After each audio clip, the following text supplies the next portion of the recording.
Assalamualaikum warahmatullahi wabarakatuh. Kembali kita akan melanjutkan pertemuan kita tentang simbol-simbol peralatan diagram alir proses untuk bagian yang keempat. Kali ini kita akan mulai dengan peralatan dengan simbol atau kode K ya, yang melambangkan instrumen. Apa itu instrumen? Instrumen merupakan seperangkat peralatan yang digunakan baik untuk mengontrol, kemudian memanipulasi, mengukur, menunjukkan, atau menghitung nilai suatu variabel proses.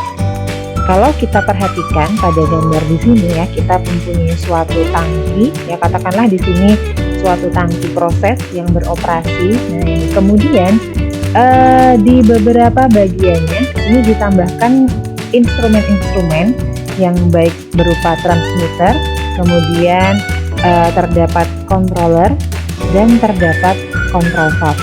Nah, fungsi instrumen ini tentu saja untuk membantu mengendalikan proses yang terjadi di dalam tangki yang digunakan untuk proses reaksi tersebut. Nah, beberapa bagian dari peralatan instrumen ini meliputi control valve, kemudian ada transmitter, indikator, recorder, dan analyzer. Ya, pembahasan lebih detail tentang instrumen ini nanti akan kalian pelajari dalam mata pelajaran yang lebih lanjut pada PNID, yaitu Process and Instrumental Diagram. Nah, setidaknya perlu kita ketahui beberapa hal tentang beberapa macam instrumen tadi. Yang pertama, untuk control valve sesuai dengan namanya, maka perangkat ini digunakan untuk melakukan aksi pengontrolan ya.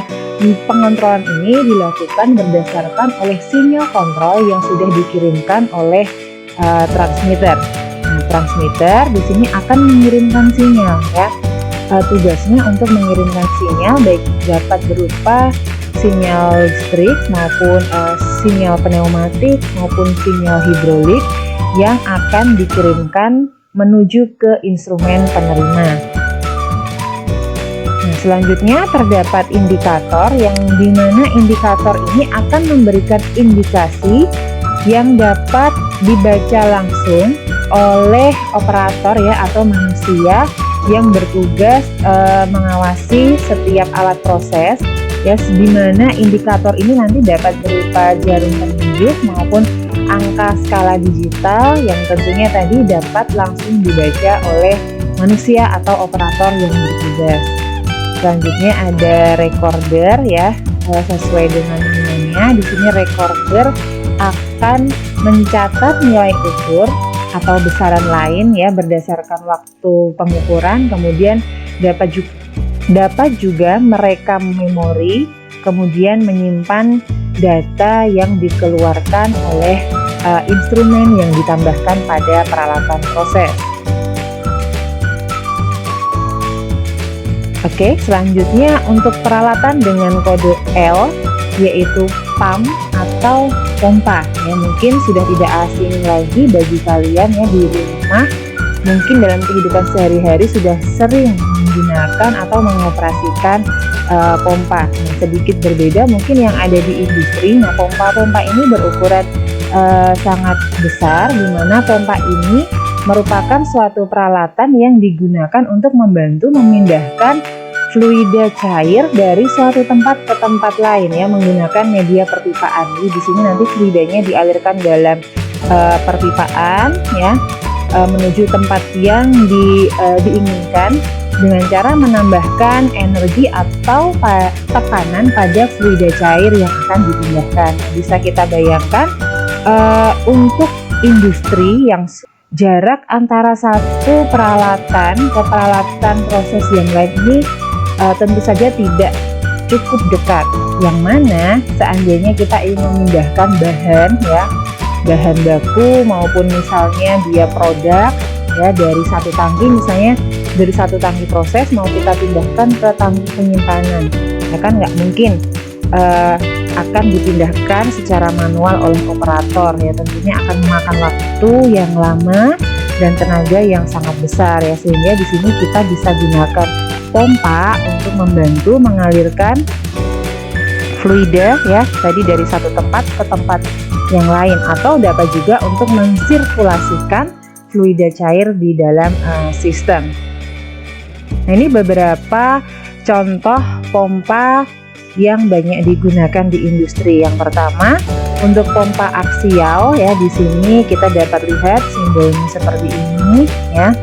Nah, pompa aksial ini menggerakkan fluida cair yang mengalir ini menggunakan putaran dari propeller. Jadi propeller yang berputar ini nanti akan menghasilkan energi atau tekanan yang akan mendorong fluida yang masuk ya menuju ke saluran buang, sehingga fluida dapat terdorong dan teralirkan.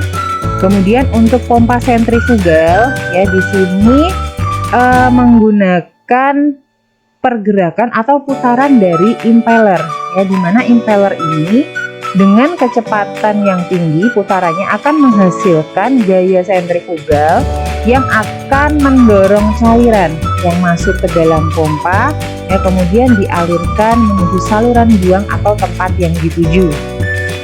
Selanjutnya ada pompa rotari ya, sesuai dengan namanya rotari itu di sini pompa rotari akan menggerakkan fluida cair menggunakan perputaran dari rotor atau elemen yang berputar.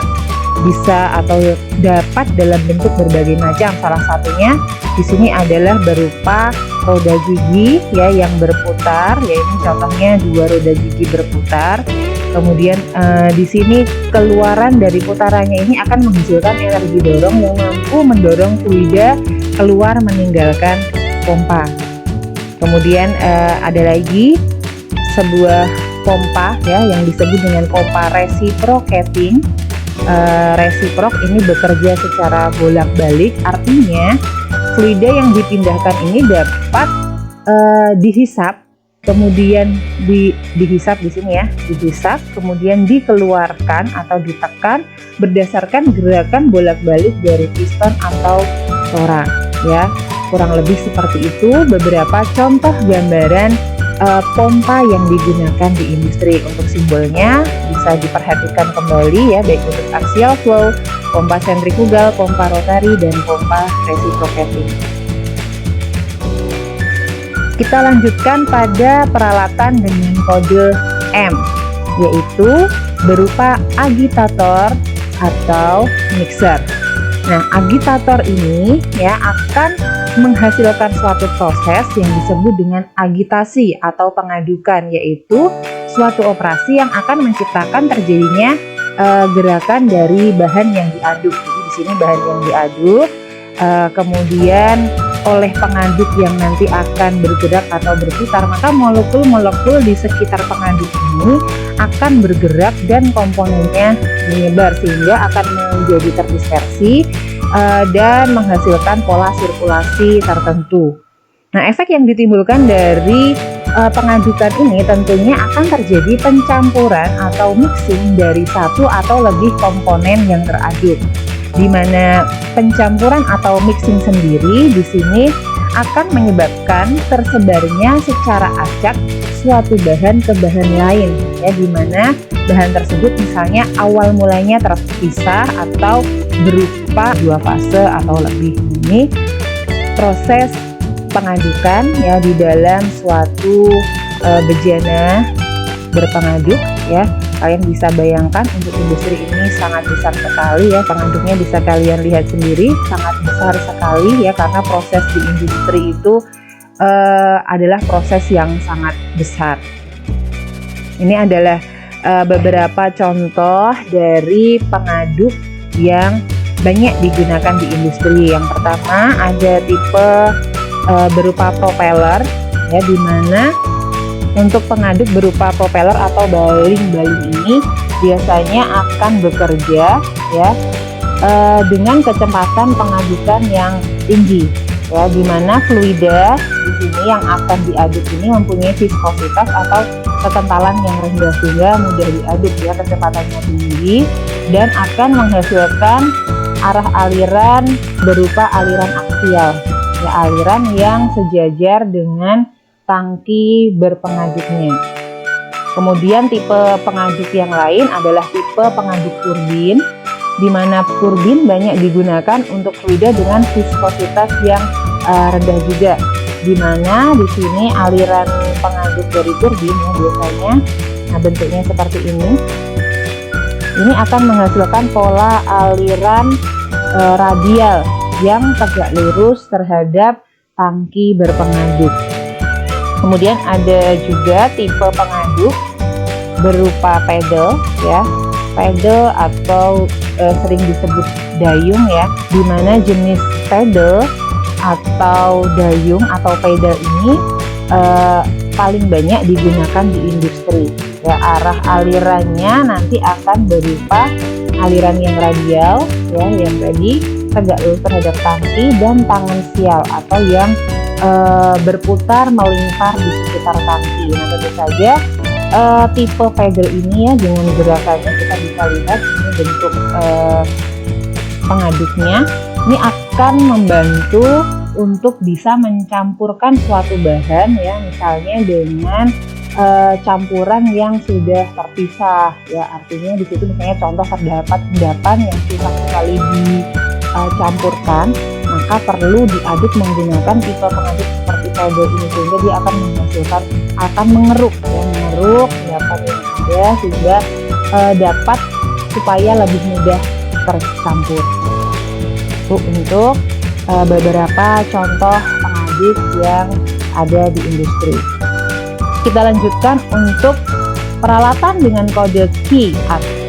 Di sini berupa peralatan furnace ya, atau proses heater, di mana furnace atau proses heater ini merupakan peralatan yang digunakan untuk menaikkan temperatur ya. Temperatur itu suhu dari fluida di dalam cup ya. Jadi fluida di sini mengalir di dalam cup ya, atau pipa-pipa kecil ya, dengan sumber panas di sekitarnya sebagai hasil pembakaran dari bahan bakar baik berupa gas ataupun cairan yang terkendali di dalam burner. Nah, kalau kita bayangkan ya, mungkin furnace ini dapat berupa dapur ya, dapur yang di dalamnya terdapat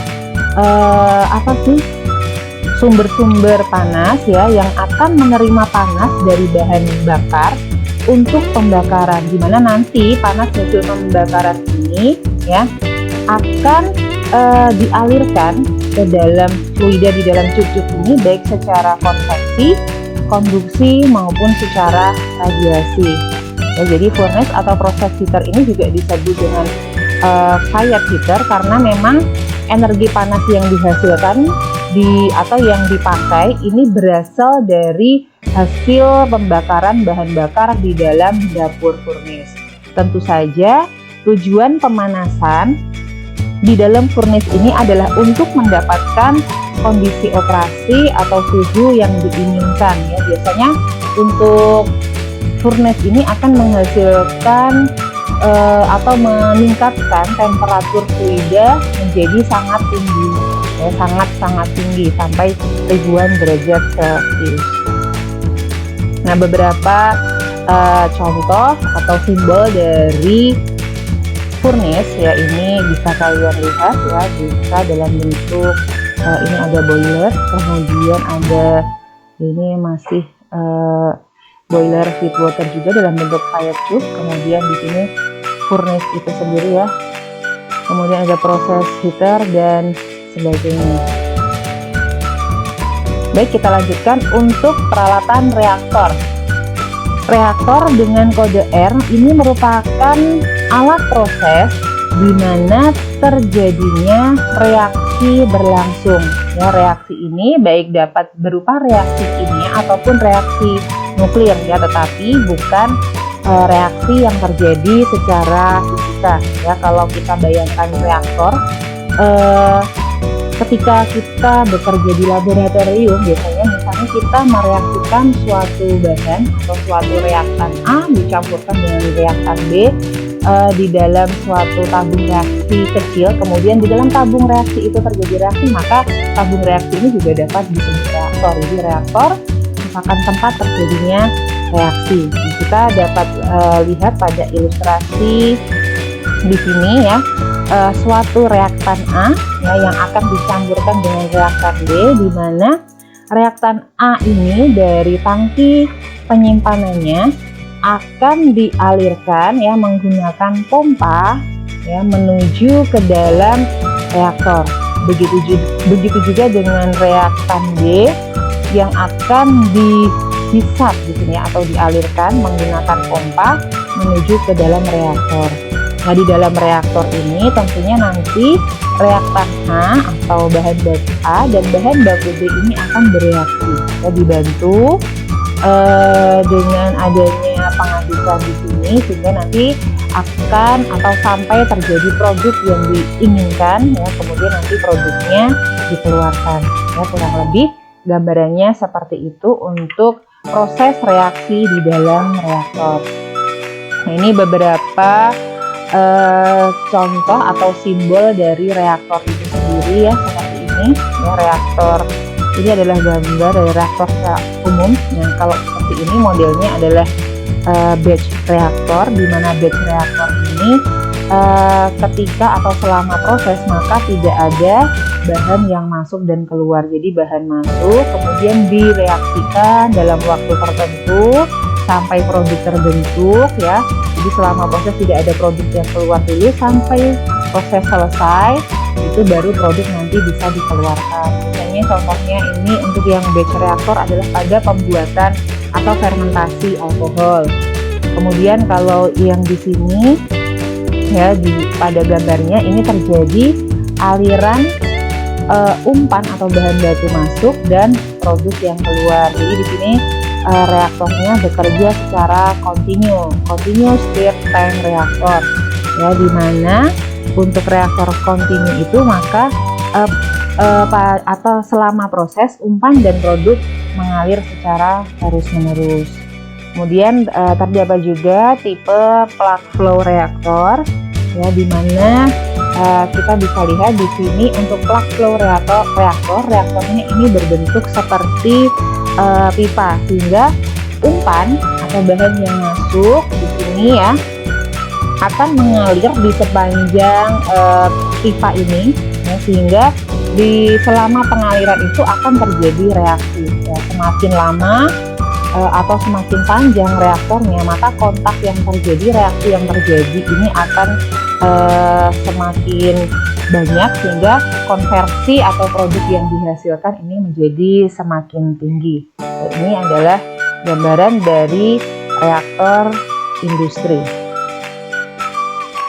Selanjutnya untuk peralatan dengan kode S atau Size Enlargement Equipment, yaitu merupakan peralatan pembesaran ukuran. Jadi untuk peralatan pembesaran ukuran ini biasanya terdiri dari beberapa atau banyak macam ya, tapi di sini mungkin akan coba kita bahas ya beberapa contoh, yaitu ada extruder ya, kemudian molding dan granulator. Dimana extruder dan molding ini biasanya dicirikan dengan memberikan bentuk ya terhadap bahan yang akan diperbesar ukurannya. Sementara untuk yang granulator ini akan bersifat membutirkan ya, jadi membuat menjadi fase butir atau granul. Kita lihat ya untuk yang peralatan extruder, maka ini akan terjadi reaksi atau proses ekstrusi ya. Proses ekstrusi ini merupakan suatu proses terhadap bahan ya yang dalam kondisi plastis atau plastis itu lunak ya, lebih cair. Kemudian dia akan ditekan melalui orifice sehingga akan dihasilkan suatu objek dengan penampang ya, atau memiliki ukuran yang seragam yang dikehendaki. Jadi yang tadinya berupa cairan, lunak, kemudian plastis dilewatkan melalui extruder sehingga nanti keluarannya memiliki bentuk yang lebih seragam dengan ukuran yang diinginkan. Kemudian untuk yang molding ini sama ya, jadi akan memberikan bentuk terhadap partikel yang dialirkan. Jadi di sini akan mengubah partikel, contoh partikel plastik menjadi bentuk yang dikehendaki dengan menggunakan panas ya, awalnya panas ini digunakan untuk melunakkan bahannya. Di awal bahannya dilunakkan supaya mudah dibentuk tadi, kemudian diberikan tekanan untuk melekatkan bagian-bagian yang lain sampai terjadi bentuk yang diinginkan. Untuk molding. Kemudian untuk granulator, ya ini terjadi proses granulasi. Contohnya ini adalah proses granulasi tepung ya. Di mana proses granulasi tepung ini dapat dilakukan baik dengan penambahan atau tidak dengan penambahan perakat ya. Perakatnya yang banyak digunakan ini adalah dextrin, kemudian gram dan lain-lain. Proses granulasi ini bisa disebut juga dengan proses aglomerasi. Jadi semakin mengumpul atau memadat sehingga menjadi butiran ya, yang tadinya bentuknya sangat kecil menjadi bentuk butiran. Nah, ini gambar dari contoh proses ekstrusi. Nah, di mana di sini ya dari hopper bahan baku akan masuk. Bahan baku tentunya tadi ya dipanaskan dulu supaya fasenya dalam bentuk yang pasif atau lunak, sehingga di sini mudah didorong menggunakan extruder, ditekan ya. Kemudian di sini, nah ini merupakan suatu cetakan ya atau ukuran dari produk yang diinginkan. Jadi keluarannya produknya tentunya ukurannya seperti bentuk yang sudah dikehendaki dan diinginkan yang dipasang di area pengeluaran produk ini ya. Begitu penjelasan untuk peralatan pembesar ukuran ya. Di sini beberapa contoh peralatannya. Tadi untuk extruder sendiri ya sudah kita bahas sebelumnya bagaimana proses yang terjadi. Kemudian terdapat ada tipe disk aglomerator. Aglomerator tadi sama saja dengan granulator ya. Ini biasanya kalau untuk yang tipe disk aglomerator ini akan menghasilkan butiran yang ukurannya masih kecil dan relatif belum mengelompok. Kemudian ada drum aglomerator, ini akan menghasilkan produk dengan ukuran yang lebih besar ya. Biasanya banyak dipakai di industri metalurgi maupun industri pupuk. Nah, kita lanjutkan pada kode peralatan yang terakhir, yaitu evaporator dan vaporizer dengan kode V. Evaporator sendiri merupakan alat yang digunakan untuk memekatkan suatu larutan ya, memekatkan dengan cara menguapkan sebagian atau keseluruhan airnya. Jadi campuran di mana terdapat pelarutnya berupa air, kemudian airnya ini ingin kita uapkan ya, supaya kalau airnya sudah menguap maka kan akan semakin pekat, konsentrasi larutannya semakin tinggi ya. Yang tadi kandungan airnya sangat tinggi kemudian menjadi rendah atau mungkin bahkan bisa hilang sama sekali. Prinsip dasar dari peralatan evaporator ini adalah dengan menukar panas dan memisahkan uap yang terbentuk dari cairan setelah dituangkan ya, di dalam evaporator. Apa bedanya dengan vaporizer ya, di mana vaporizer ini sama digunakan untuk memekatkan suatu larutan ya. Jadi larutannya ada solvent, kemudian ada solutnya. Nah, solventnya ini juga diuapkan. Yang membedakan adalah solventnya ini atau yang diuapkan ini berupa cairan selain air. Nah, jadi bedanya antara evaporator dengan vaporizer ini adalah objek yang akan diuapkan. Ya, keduanya sama-sama digunakan untuk memekatkan larutan, tetapi objek atau tipe dari cairan yang akan dialirkan inilah yang berbeda.